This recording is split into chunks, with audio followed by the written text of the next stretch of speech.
Hello and welcome back to the Deep Dive. I'm so glad you're joining us today. It's great to be here. Usually, we're here picking apart some complex tech trend or trying to make sense of the global economy. But Today's different. today is very different. We are shifting gears completely. We are about to get loud. We're going to get incredibly colorful. And, well, frankly, we're going to get very hungry. I actually had a snack right before we started recording, and I'm not kidding. Just looking at these notes is making me hungry all over again. Same here. It's a problem. So today we are diving into one of the most vibrant, most explosive festivals on the planet, Chinese New Year. But we aren't just doing a generic overview. We're zooming in. We're looking through a very specific lens. We are looking at how this massive festival is celebrated in Malaysia. And that distinction is just, it's so crucial. For anyone listening who thinks Chinese New Year is exactly the same in Beijing as it is in, say, Kuala Lumpur. Or Singapore, even. Or Singapore, yeah. You are in for quite a surprise. The Malaysian version has... It's evolved. It's sort of mutated, but in the best possible way, into something totally unique. Right. It's this fusion of cultures that you just don't really see anywhere else on this scale. Exactly. And that brings us to our special mission for this deep dive. We know a lot of you listening right now are using this show to sharpen your English skills. Which is fantastic. It is. So we are tailoring this episode specifically for you, the learner. We're going to speak clearly. We're going to try and avoid the super heavy slang. Or if we do use it, we'll explain it right away.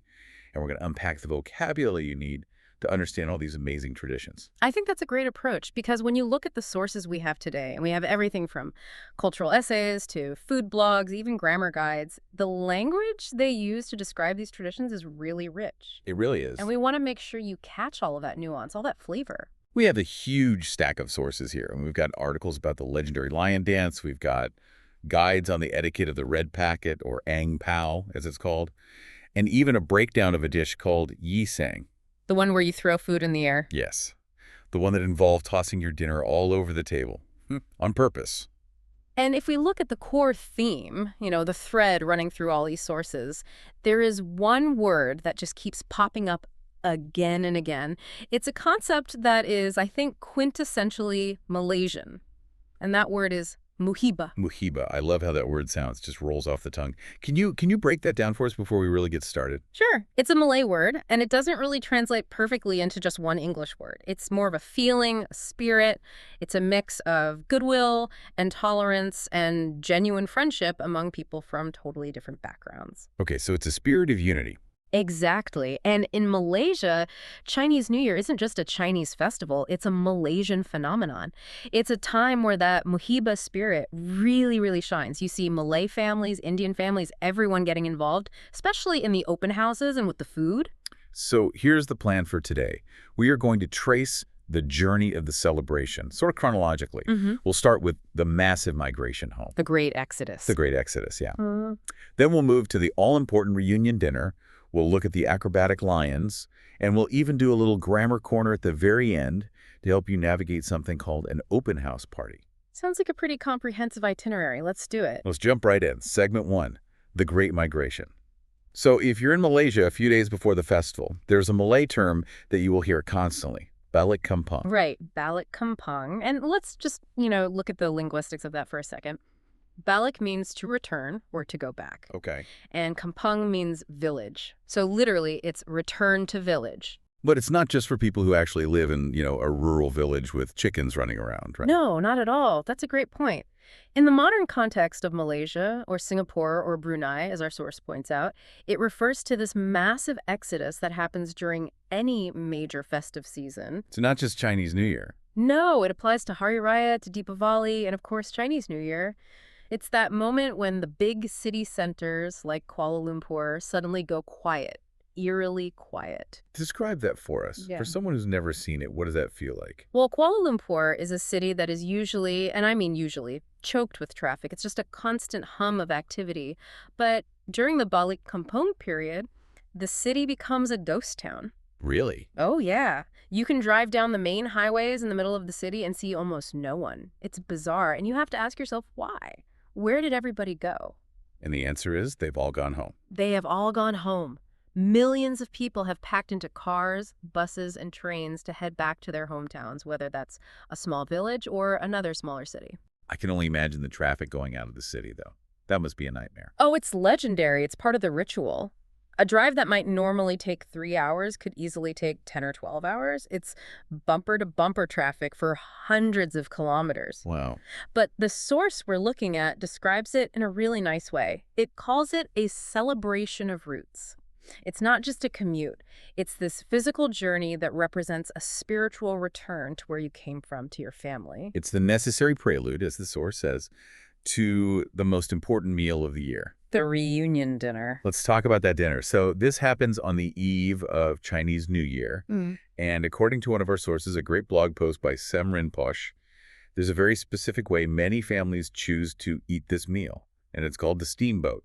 Or hot pot. You'll hear both of those terms used pretty interchangeably in Malaysia. So for our listeners who might not have experienced this, can you just paint a picture for us? What are the physics of a steamboat? How does it work? Okay, so imagine a large, round dining table packed with family members. Right in the very center, sitting on a portable stove or maybe an induction cooker, is a large metal pot. Okay. And the liquid inside that pot is constantly simmering. It's not a rolling boil, just a gentle bubbling. And that liquid is a soup stock. And the source mentions you can have different flavors, right? It's not just one kind of soup. Exactly. And often the pot itself is split right down the middle with a divider. So on one side, you might have a plain chicken stock or a rich herbal stock. And on the other side, well, some Rinpoche mentions a tom yum stock. Tom yum. Wait a minute. That's Thai, isn't it? It is. It's that classic hot and sour soup from Thailand. And the very fact that it's a standard common base for a Chinese New Year dinner in Malaysia. Well, that just shows you that multicultural blending we were talking about right at the start. It's already happening right there in the soup pot. It's happening in the soup. So you have this bubbling pot in the middle. What happens next? Okay, so the table around the pot is just covered with plates and plates of raw ingredients. It's pile high.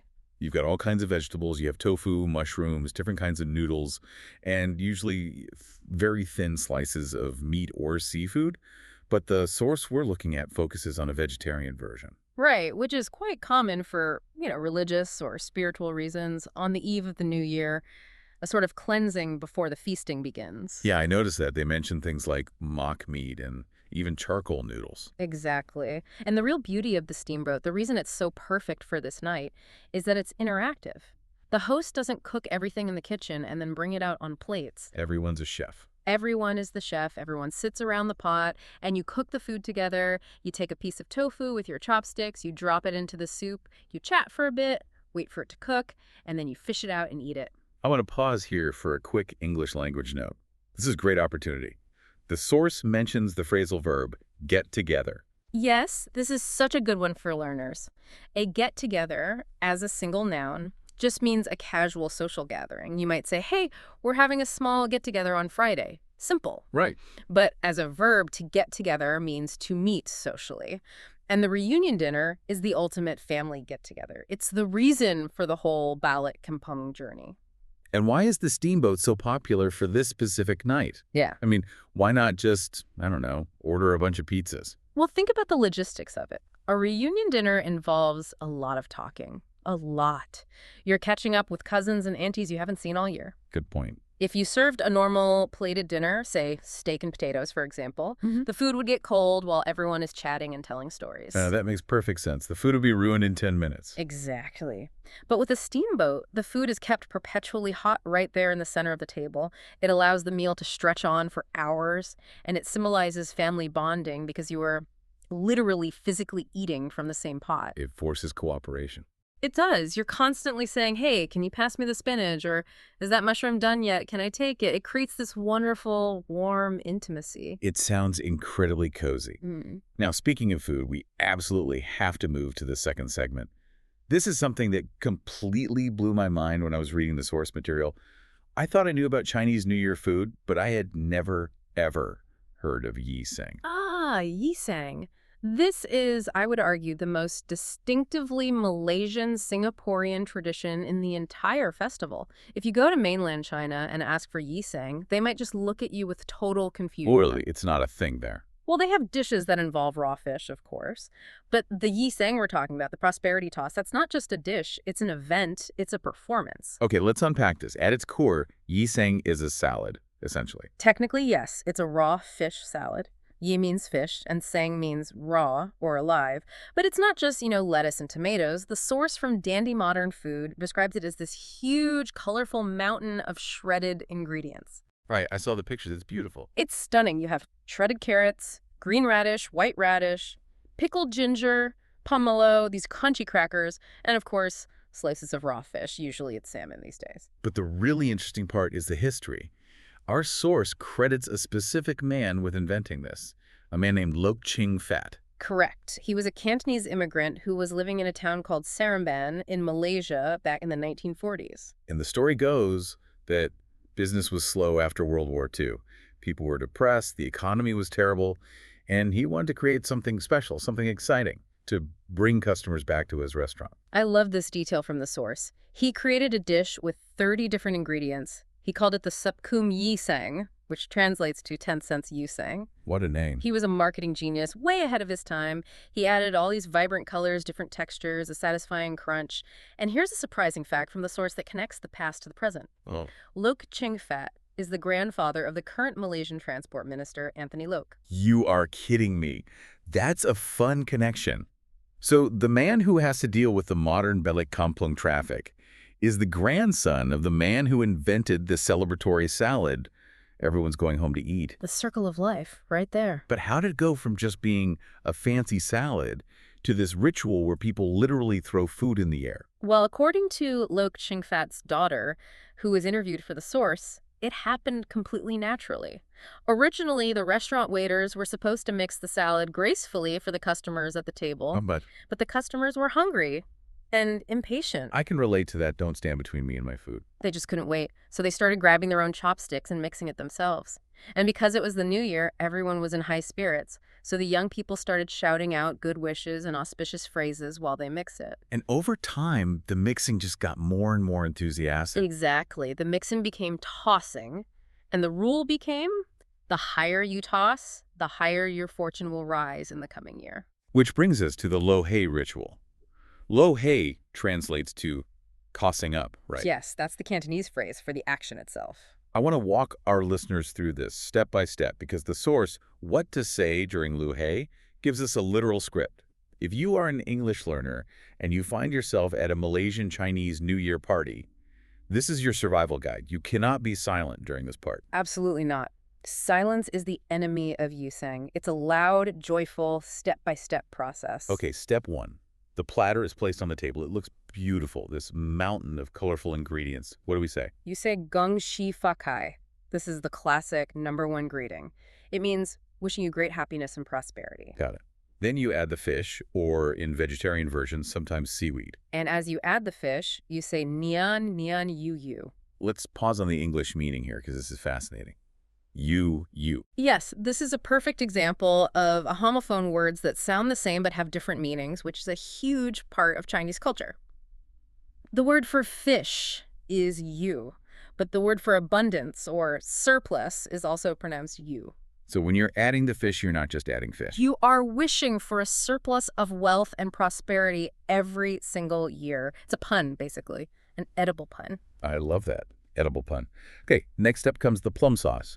It's thick and sweet and gets drizzled all over. So the phrase for this is tian mi mi. Tian means sweet. So you're wishing for sweet relationships, a sweet life. You are literally pouring sweetness onto the dish and into your life. And then my favorite part, the golden crackers. They look like little pillows and they're sprinkled on top at the end. They symbolize gold bars or a floor covered in gold. The phrase is Piandi Huang Jin, which translates to the magnificent image of may your entire floor be covered in gold. I'll take that. And then once everything is added, the oil, the spices, the peanuts, everyone stands up with their chopsticks poised. And they shout one phrase very, very loudly. Huata. What does that mean? It's a phrase from the Hokkien dialect. It's hard to translate directly, but it basically means prosper or get rich or boom. It's just this explosion of energy and a wish for prosperity. And then you toss. And then you toss. Right. And be warned, it gets incredibly messy. Food flies everywhere. The source explicitly says, our parents always tell us, don't play with your food. But in this one specific case, playing with your food is actually the entire point. It is the only time in traditional Asian culture where it is not just socially acceptable but encouraged to make a massive mess on the dining table. It represents abundance, so much food that it's overflowing. If you spill some on the table, that's actually considered good luck. Unbelievable. Okay, so moving from the dining table out into the streets, we have another loud, vibrant, and totally essential tradition, the lion dance. You cannot have Chinese New Year in Malaysia without hearing the drums and the cymbals of the lion dance. That tum tung chang rhythm is just the soundtrack of the festival. But our source, the article 5 Facts About Lion Dance in Malaysia, points out something I never knew. There are different types of lions. Yes, this is a key distinction. Broadly speaking, there's a northern lion and a southern lion. Okay. The northern lion, which is more common in mainland China, especially around Beijing, looks a bit like a Pekingese dog. It's shaggier, more playful.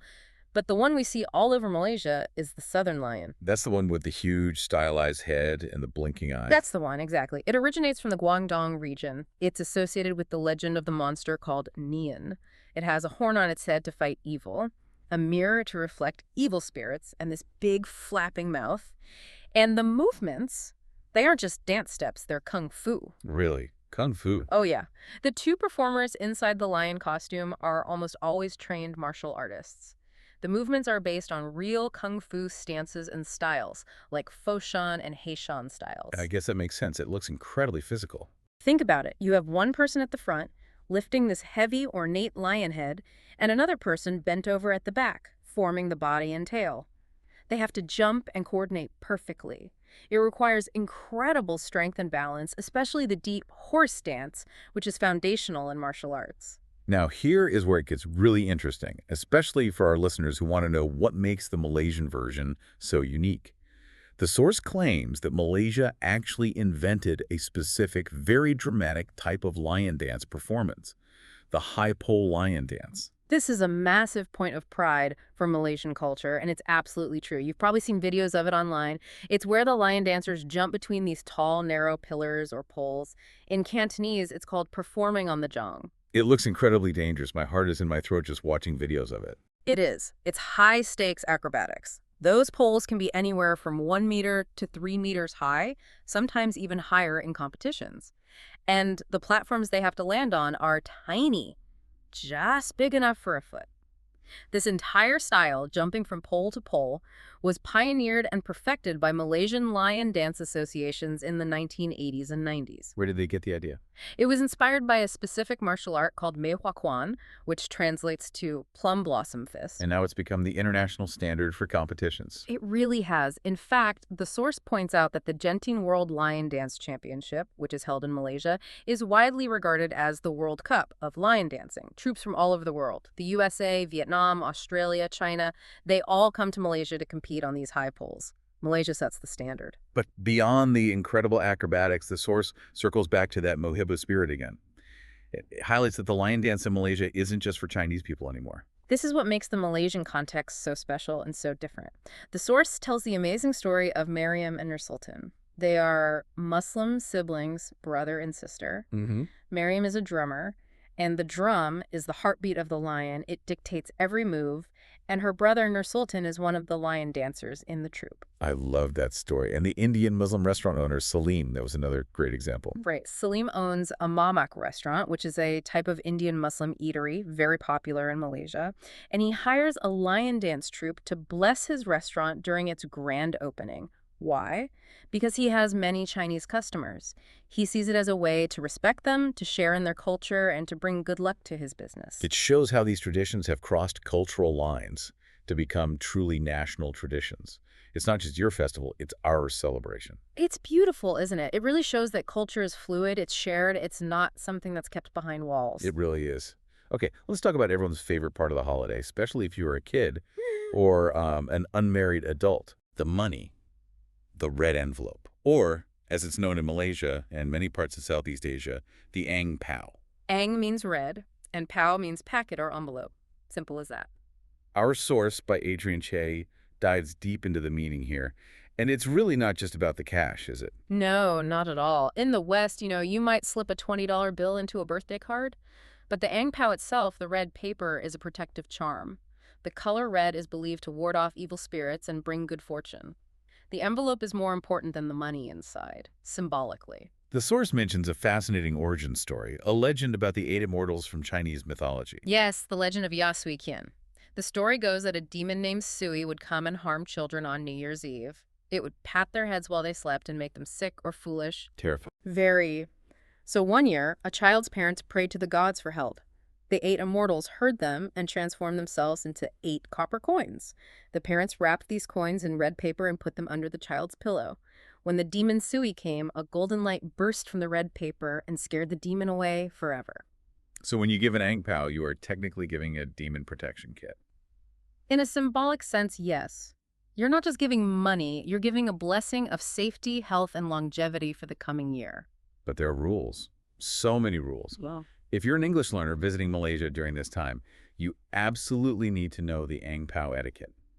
The do's and don'ts. the most important rule, the one that governs everything, is who gives and who receives. The source jokes about this. The author says his receiving run, as he calls it, ended abruptly the moment he got married. And that's the rule. Married couples give to children and to unmarried adults.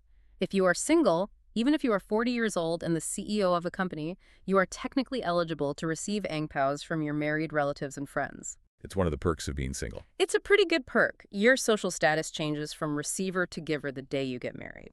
And what about the amount of money inside? Are there rules for that too? Oh, absolutely. Even numbers are considered best. As the old saying goes, good things come in pairs. So $20, $80, those are good. But there is one number you must avoid at all costs. So number 4. Because 4 sounds like the word for death in many Chinese dialects. Precisely. In Mandarin, si is 4 and ski is death. They just have different tones. So giving an amount with a 4 in it, like $40, is a huge taboo. It's like wishing someone bad luck. But on the flip side, 8 is fantastic. Meat is the best. Because 8, or ba, sounds like fa, which means wealth or prosperity. So RM8 or RM88. That's a very lucky amount. And presentation matters too, right? You can't just use any old envelope or crumpled bills. Yeah. No, never. You must always use fresh, crisp banknotes. You will literally see people lining up at banks for hours before the new year just to exchange their old, used notes for brand new ones. It symbolizes a fresh start, a new beginning. And never, ever use a white envelope. Never. That is the biggest mistake you could possibly make. White envelopes are reserved for funerals. They contain condolence money. Giving a white envelope at a happy celebration like New Year would be a massive cultural blunder. It sends the exact opposite message. Wow, good to know. The source also mentions how this tradition has evolved.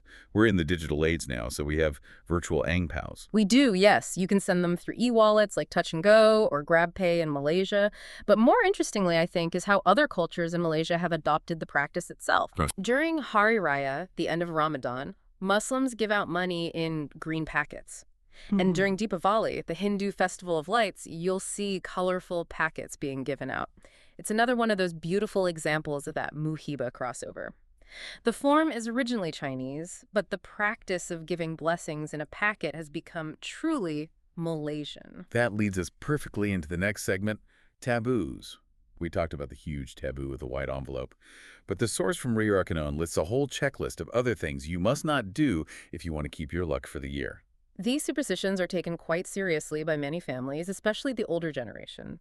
And the underlying theme for most of them is this: don't wash away or sweep away your good luck when it arrives. So rule number 1, no cleaning on the first day of the new year. Exactly. You do all your spring cleaning before the new year begins. You scrub the house from top to bottom to get rid of all the old bad luck from the previous year.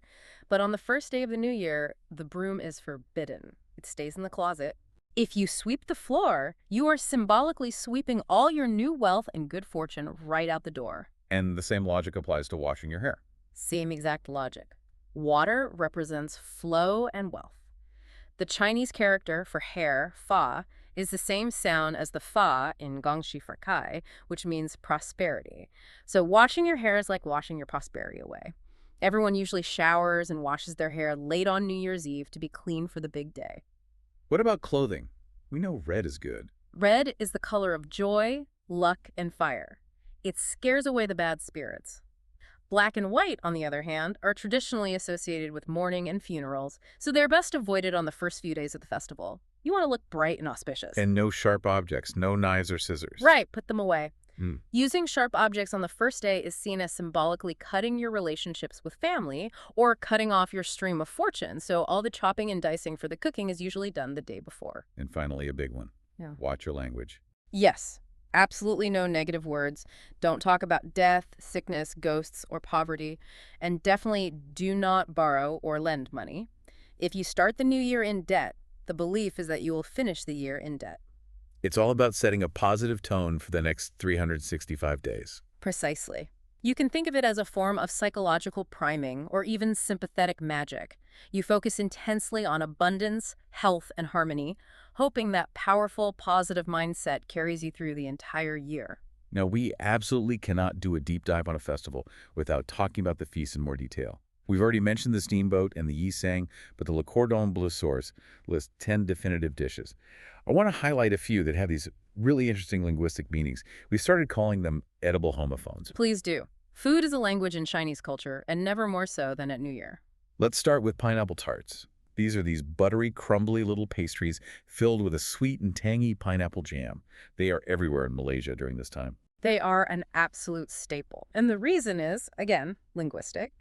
In the Hokkien dialect, which is very widely spoken in places like Penang and among many Malaysian Chinese, the word for pineapple is ong lai. Ong lai. Ong means fortune or luck, and lai means to come. So ong lai sounds exactly like the phrase fortune comes. So eating a pineapple tart is like literally inviting fortune into your mouth. It is a delicious prayer for prosperity. That is fantastic logic. Okay, what about serving a whole chicken? The key word there is whole. The head and the tail must be intact when it's served.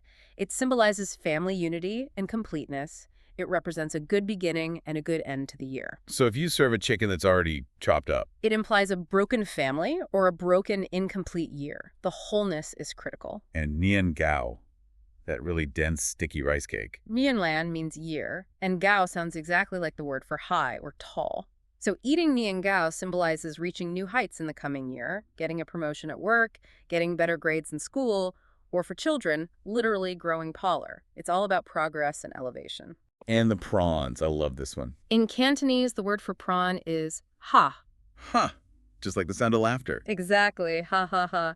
So eating prawns represents a year filled with laughter, joy, and happiness. I will never look at a shrimp cocktail the same way again. It's a bowl of happiness. And of course, we have to mention bak kwa. Oh, the dried meat jerky. It's this thin sheet of meat, usually pork, that's marinated and then barbecued over charcoal until it's sweet, smoky, and charred at the edges. It's a true delicacy, a luxury item. You have to remember that in the past, meat was precious and expensive. Preserving it this way, as bak kwa, was a way to savor that luxury. Giving it as a gift shows that you really value the relationship. It's deeply savory and incredibly, incredibly addictive. We have covered the home, the street, the dining table, and the taboos. Now, I want to talk about a unique Malaysian concept that really brings strangers together, the open house.